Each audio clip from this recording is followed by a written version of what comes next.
Now, in the days of the daimyos, it was the custom when their lord passed by for all the loyal people to shut up their high windows.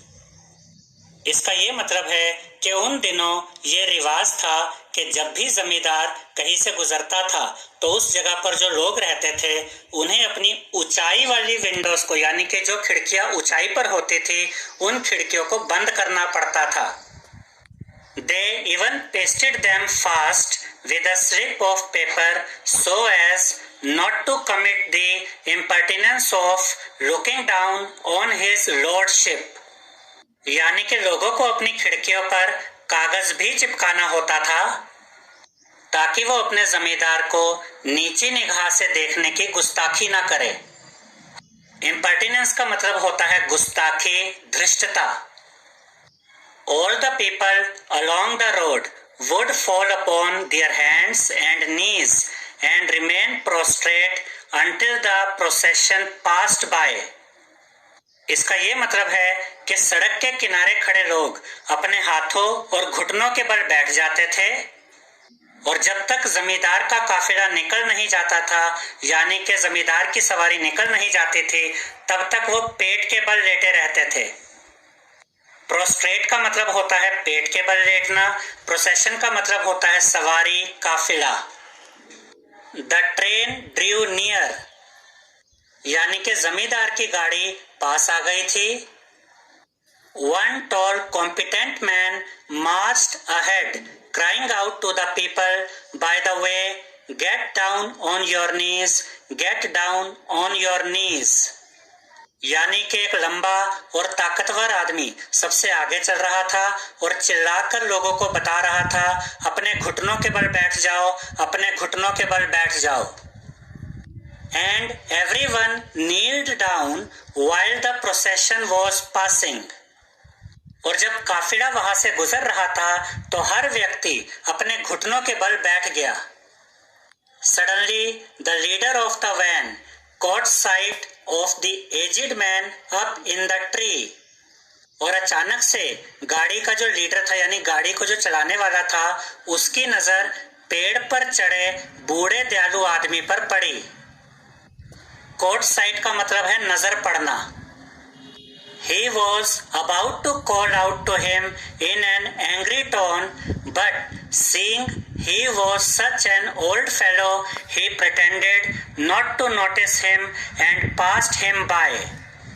यानी कि van का जो leader था वो उस बूढ़े दयालु आदमी को गुस्से में बुलाने वाला था, लेकिन फिर उसने देखा कि वो आदमी बहुत ही बूढ़ा था, इसलिए उसने उसे अनदेखा कर दिया और उसके सामने से गुजरने लगा. प्रिटेंड का मतलब होता है दिखावा करना.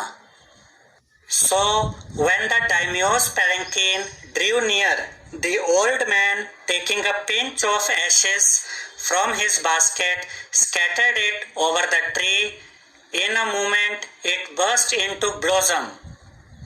यानी कि जैसे ही जमींदार की पालकी पेड़ के पास आई, बूढ़े दयालु आदमी ने टोकरी में से एक चुटकी राख निकाली और उसे पेड़ के ऊपर बिखेर दिया और अगले ही पल उस पेड़ पर फूल खिल गए.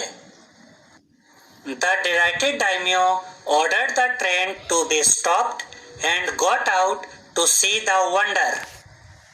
यानी कि जमींदार बहुत प्रसन्न हुआ और उसने पालकी को रोकने की आज्ञा दी और ये चमत्कार देखने बाहर निकल आया. डिलाइटेड का मतलब होता है प्रसन्न, हैप्पी. वंडर का मतलब होता है चमत्कार, अद्भुत घटना. Calling the old man to him, he thanked him and ordered presents of silk robes, sponge cake, fans and other rewards to be given him.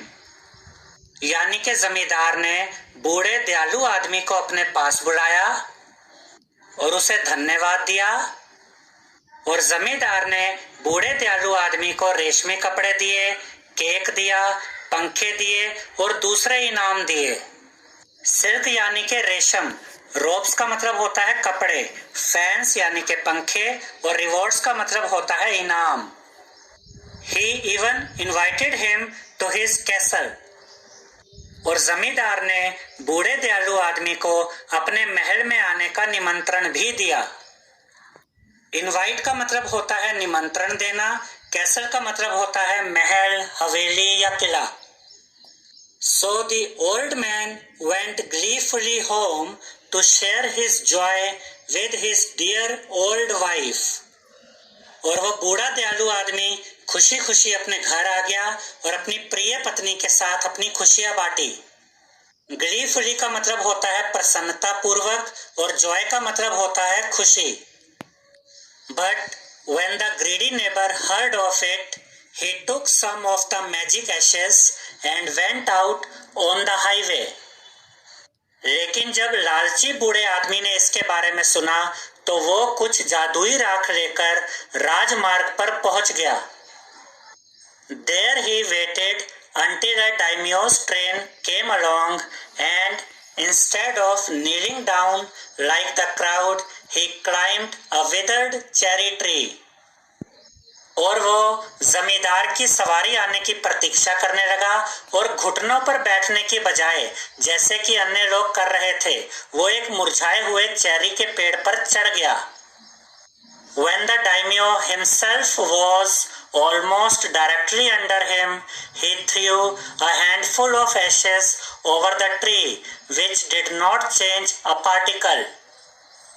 और जब जमींदार उस पेड़ के नीचे आ गया तो उस दुष्ट व्यक्ति ने मुट्ठी भरकर राख उस पेड़ पर बिखेर दी, लेकिन इससे उस पेड़ में जरा सा भी चेंज नहीं आया।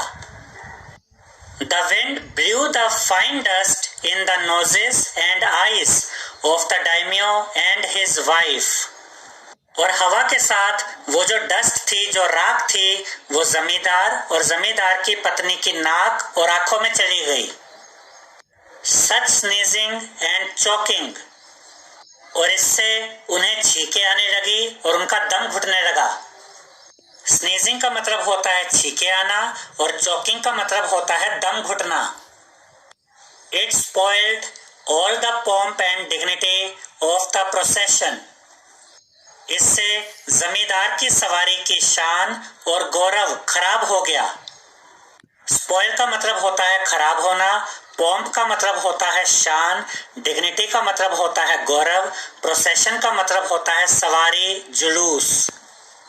The man whose business it was to cry, "Get down on your knees," seized the old fool by the collar, dragged him from the tree and tumbled him and his ash basket into the ditch by the road. और वो आदमी जो चिल्लाकर ये कहता था कि अपने घुटनों पर बैठ जाओ, उसने मूर्ख बूढ़े आदमी को गर्दन से पकड़ा और उसे खींचकर पेड़ से नीचे ले आया और उसे और उसकी राख से भरी टोकरी को सड़क के किनारे जो गड्ढा था उस गड्ढे में फेंक दिया। सीज्ड का मतलब है पकड़ा, ड्रैग का मतलब खींचा, टम्बल्ड का मतलब फेंक दिया, डिच का मतलब है गड्ढा, बाय द रोड सड़क के किनारे। Then beating him soundly, he left him for dead. और फिर उसने उस बूढ़े दुष्ट आदमी की अच्छी खासी पिटाई की और उसे मरने के लिए छोड़ दिया। Thus the wicked old man died in the mud, but the kind friend of the dog dwelt in peace and plenty, and both he and his wife lived to a green old age. यानी कि वो दुष्ट बूढ़ा व्यक्ति वही कीचड़ में पड़ा मर गया, लेकिन वो बूढ़ा दयालु आदमी जो कुत्ते का मित्र था वो शांत और समृद्ध होकर जिंदगी जीने लगा। और वो बूढ़ा दयालु आदमी और उसकी पत्नी दोनों को ही स्वस्थ और लंबा जीवन मिला।